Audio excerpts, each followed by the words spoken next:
കടുക് പാകി ഒരു 3-4 ദിവസം കഴിയുമ്പോൾ തന്നെ തൈകൾ മുളച്ച് വന്നിട്ടുണ്ടാവും.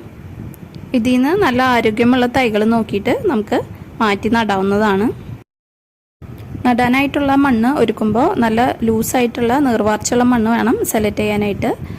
ഇതിലേക്ക് കമ്പോസ്റ്റ്, കാലിവളം, എല്ലുപൊടി, വേപ്പിൻ പിണ്ണാക്ക് ഇതൊക്കെ ചേർത്ത് കൊടുക്കാം.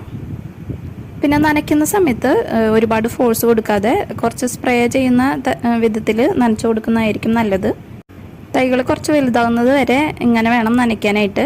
ഇല്ലെങ്കിൽ എന്താ പറ്റുകയെന്ന് വെച്ചാൽ ഇതിൻ്റെ തൈകൾക്ക് അധികം സ്ട്രോങ് ആയിട്ടുള്ള തൈകളൊന്നുമല്ല, അപ്പോൾ വേഗം വീണ് പോകും. അപ്പോൾ ആ കാര്യം നമ്മളൊന്ന് ശ്രദ്ധിക്കണം. പിന്നെ വളർന്നു വരുന്ന സമയത്ത് നമുക്ക് ഏതെങ്കിലും ഒരു വടിയോ എന്തെങ്കിലും വെച്ചിട്ട് ചെടിക്ക് താങ്ങ് കൊടുക്കണം. ഇല്ലെങ്കിൽ ചെടി കുറച്ച് കഴിയുമ്പോൾ മറിഞ്ഞു വീഴാനായിട്ട് സാധ്യതയുണ്ട്. പിന്നെ ഓരോ 2 ആഴ്ച കൂടുമ്പോഴും ഏതെങ്കിലും തരത്തിലുള്ള കമ്പോസ്റ്റോ ചാണകപ്പൊടിയോ കുറച്ച് മണ്ണും ചേർത്ത് ഇട്ടു